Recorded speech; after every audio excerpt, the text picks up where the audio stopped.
Welcome back to Ano Talk, all things anodizing. My name is Mark Spencer. I'm sales manager up here at Akron Anodizing here in beautiful Plymouth, Minnesota, where October is leaving us and the weather is the temperature is starting to drop. We're getting a couple 30 degree nights up here. Ouch. So I'm really, we'll make it through the winter. It'll be all right. Looking forward to hearing from Dr. O, Dr. George O. If you wouldn't mind introducing yourselves and what's going on down there in Atlanta. Yeah, so this is George O. From Quaker Houghton. We're down here in Alpharetta, right outside of Atlanta. It is a chilly 65 degrees. I am wearing a sweater, and it is cold. Let me tell you, we need to turn the heat up in our suite. Hey, Doc O, don't you have somebody in the World Series? No, not. I don't follow baseball at all. Okay, sorry. Your Braves are in the World Series. Okay. Oh, neat. And then we also have our last host for today. Hey, everybody, this is Tej Patel. I am a director here at Techivon. We're based out of somewhat warmer Chicago, Illinois. Looking forward to having this discussion with our guest speaker. I think we're going to get some very interesting information. So, Mark, I'll let you get the band started here. Go for it. Well, thank you, Tej, and welcome again, everyone. Today, we're talking with Charlie Simmons of the law offices of Charlie Simmons. He writes a bi-yearly report that is available to all AAC members as part of a benefit of our membership. And it's got something, if you're interested in some of the greater social trends and how they affect our industry, as well as a bunch of other related topics from a legal perspective. And you know what's interesting is there's a couple things. We're going to get into the report in the second half of our topic. Right now, what we're really interested in is just meeting Charlie and some bit of background that's been shared with us is he's an attorney in Washington, D.C. with over 28 years of experience with issues arising under federal and state environmental statutes dealing with manufacturing, possession, use, transportation, and disposal of chemical substances regulated by various federal and state authorities. He's also environmental and regulatory counsel to the Aluminum Anodizers Council. And as you know, we're a national trade association for the aluminum anodizing industry, for which he provides the semi-annual regulatory report that's intended to keep our membership informed of the regulatory initiatives at the federal and state levels. So really interesting, and this report, which I'm looking at, was published August 1st of 2021, 24 pages of just really interesting things. But Charlie, let's talk about you for a moment. Share with us, what's your educational background? Oh, let's see. I started out in chemistry and biology a long time ago, and ultimately gravitated towards engineering, where I got a master's in polymer and textile fiber engineering and ended up working in the textile industry as a process control engineer during the early 1980s. And one of the few prescient and correct perceptions I had at the time was that the textile industry was going to be leaving this country. And so if I didn't find something else to do, I would be high and dry. And at that point, I decided I would retool as a lawyer. Patent law was of primary interest to me, since I had been working with some attorneys on some of the process control innovations we'd come up with. And so I went back to school, became sat for the patent bar, the Connecticut bar, and Washington, D.C., waved in, and ended up working for the big firm in Washington, where I sort of got more or less diverted from the intellectual property aspects of the law towards the environmental aspects, because there was a lot of cool stuff that was a lot more dynamic, it seemed, than IP. Don't get me wrong, IP is great. It's interesting. It's fascinating when you're figuring out how the invention works and how to describe it and how to draft claims. But it's patent prosecution is an awful lot of sitting around waiting for something to happen, waiting for the next office action. And environmental law can be quite dynamic, especially if it's an enforcement situation. And so in the middle of the 1990s or so, I was introduced to the Aluminum Anodizers Council by way of an EPA enforcement action that was going on under the EPCRA statute, Environmental Reporting Community Right to Know Act, where certain quantities of hazardous substances or substances that are reportable quantities were being so-called generated, according to EPA, by the neutralization of sulfuric acid. EPA was viewing this as a generation of a salt and was seeking to enforce against a lot of metal finishers under that statute. And so we successfully negotiated our way out of that. And since that time, I have been involved with, a couple of other things with the AAC, but most recently, the AAC has asked me to contribute to the general knowledge awareness of the anodizing community in a semi-annual newsletter. And here a disclaimer is in order, because I'm not offering legal advice to any particular person, but what I am more or less doing is acting as an investigative reporter, a legal investigative reporter on behalf of the anodizing community, and keeping an eye out on the radar screen to see what is happening that at state, federal, what initiatives are taking place that can directly or indirectly affect those involved in aluminum anodizing. So that is basically my story. What's interesting is the way you characterize it as a reporter, because your semi-annual regulatory newsletter has nuggets in there and we'll get into that in the next segment. But that's interesting you categorize it that way. So your background educationally, who's your alma mater? Where'd you get your master's from? Oh, well, I got my master's from the Institute of Textile Technology, which has since been rolled into North Carolina State University. Okay. And then I just went back home to Connecticut and went to the UConn School of Law. Okay. And you're a Husky. Yes, sir. You got that right. Okay. I mean, your football team, we won't talk about that much. Well, women's basketball has done really good over the last few years. All right. That's right. I think it's good to welcome you back into the Big East, if I'm not mistaken. I think you guys are back in with us, but anyway, okay. Good. How long have you been, you said in the 90s you were involved with the AAC? Yes. This was it was the Southern Aluminum Finishing Company that was a client of the firm that I was involved with. And SAF had been very active in the AAC, and I presume they still are. Oh, yeah. But I had my introduction to the AAC through the folks at Southern Aluminum Finishing.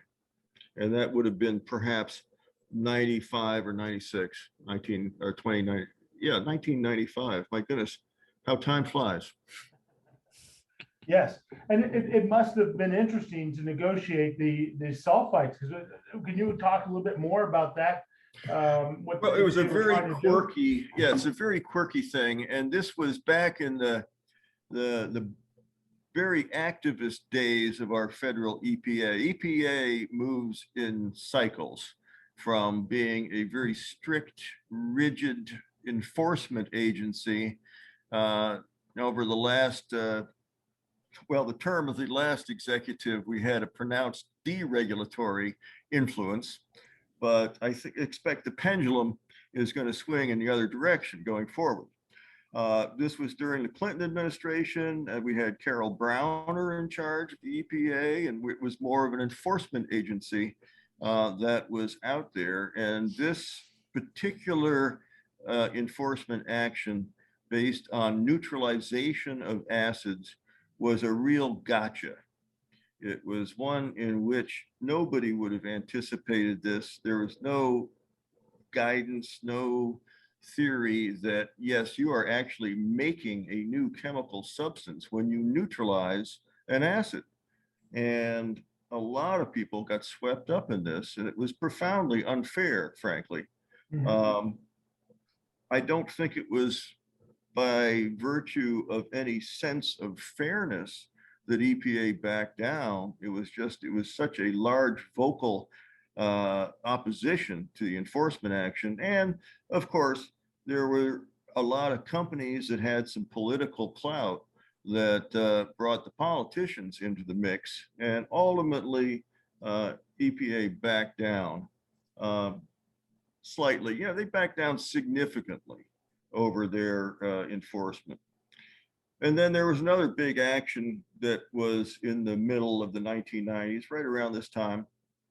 It was the Metal Products and Machinery Rulemaking, or MP&M, where whole classes of substances would be limited in terms of wastewater discharge limits, both in pretreatment and from POTWs, or direct dischargers. This would have had a lot of substances, not necessarily those that we worry about, and some which are quite beneficial. For example, aluminum hydroxides or aluminum neutralization products. EPA would have imposed a lot of limits on those in terms of the Clean Water Act, NPDES limitations.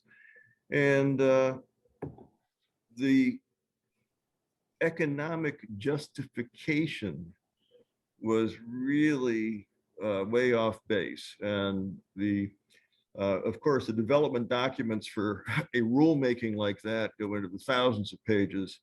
And in pouring through the justification, it was seen that the agency had really inflated the value of reducing to small levels a lot of substances that would have been in a wastewater discharged by a metal finisher or metal product manufacturer of various categories. So that rule went from being a major hot potato down to nothing, but it took a lot of effort. And in that regard, the anodizers, with other folks involved in all aspects of the metals industry, created a collaborative effort to oppose that rulemaking, and it pretty much died. So that was another good, exciting phase of working with the anodizing community back in the 90s. I'd imagine so, and that could have really been crippling to our industry. It would have been a really expensive boondoggle without any justification in terms of benefits, in my opinion. However, such rulemakings, we've been sort of at ease over the last little bit, the last administration. I expect, like I said, the pendulum's going to swing in the other direction. We're going to see a lot more emphasis, of course, as we have on climate change. And along with that, the electrification of America in many regards. There's going to be associated issues there because anodizing depends on reliable electricity. Yep. Grid reliability is certainly something that may show up in the infrastructure package if it ever sees the light of day, which I expect it will in the next day or two. And the stability and of the grid is going to be a real issue going forward, I think. In that, for example, Hertz just announced that they're going to buy 100,000 Teslas. Oh, wow. If everybody has a Tesla and they want to use their rapid charger at the same time, that's going to put a big strain on the amount of current going through the circuits. And as Texas showed back in early part of this year, big power consumption from a lot of folks at one time, when the existing infrastructure can't handle it, it's going to cause trouble. Yeah, absolutely. So electricity is going to be a big focus, I suspect, in that it has a direct effect on the efficiency and profitability of the anodizers. So we'll be seeing this in your next report then? Yeah, I'm sure there'll be something to write about. All right. So you've lived in Washington, D.C. for how long now? Oh, boy, I showed up in 1992, January of 1992. Okay, all right. You consider yourself an insider? I would never want to take that label on in any regard, but I would say that I try and stay informed, and certainly I read the Federal Register often, and occasionally certain state registers. California is always a really good place to look for what might be coming around the corner for the rest of the country. And we can get into that when we talk about hexavalent chromium, perhaps. And You know, can I just say that has to be just enjoyable reading, just pulling out the Federal Register or the California Register and say, honey, leave me alone. I'm going to read this now. well, the one where I draw the line is with the Congressional Record. I mean, I really don't need that one unless I'm insomnia. Okay. So when it's time to step away, what do you do? Oh, boy. Well, actually, I am broadcasting from a little cottage in Connecticut at this time, where we're having a nor'easter today. And it is a Sears and Roebuck house that was built by my grandfather back in the 1920s. And I am here to rake leaves and put the cottage to bed for the wintertime, drain the pipes, et cetera, et cetera. And that's pretty much between that and occasional photography and developing film and stuff like that. I like to tinker around with mechanical projects, electrical projects, stuff like that. Okay. Okay. Now, are you more in-state? You near the coast? In Connecticut? Oh, right now, well, I'm on Lake Candlewood, which is a man-made hydroelectric project in the state of Connecticut. It's an interesting area of the states, western, almost on the New York line, and it is an ancient area where there are arrowheads to be found occasionally, and the odd artifact, if you will, from the town that used to be present, the town of New Jerusalem, which was underneath the lake now, but it was flooded in order to create the hydro project back in the 1920s. Okay. I know in Connecticut, they put little plaques on the homes, don't they, the year they were built? Well, there are some old ones around here because they will go back to the 17 and even 1600s. Okay. And it is, you know, a matter of trouble if you have a historic registered property, because then you are constrained from really doing anything to it other than keeping it preserved. Nice to look at, but I wouldn't want to own one. So how often do you get back to your alma mater, whether it's University of Connecticut or NC State? You get down there? Not not often, probably not often enough. You know, I usually consider myself to be pretty busy for those things when they're coming around. I can usually find something else I'd rather be doing. Okay, such as? Well, working on my newsletter. There you go. How do you, besides the one you publish for us, do you publish others, newsletters for other industries? No, not really. I mean, the anodizing topic is many aspects of what affects anodizing can affect other industries. For example, you know, the California chrome, the electrical grid issues, certainly things I wrote about in the newsletter, like the whether or not employers can mandate a COVID vaccination or impose masking or testing on employees.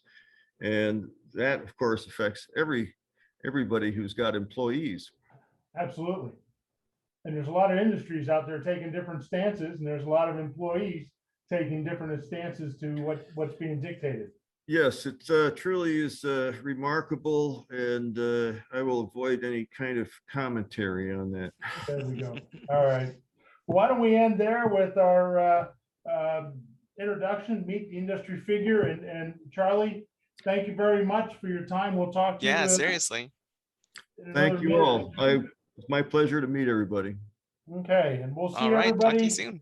next Excellent. time on Ano Talk. All things anodizing. anodizing.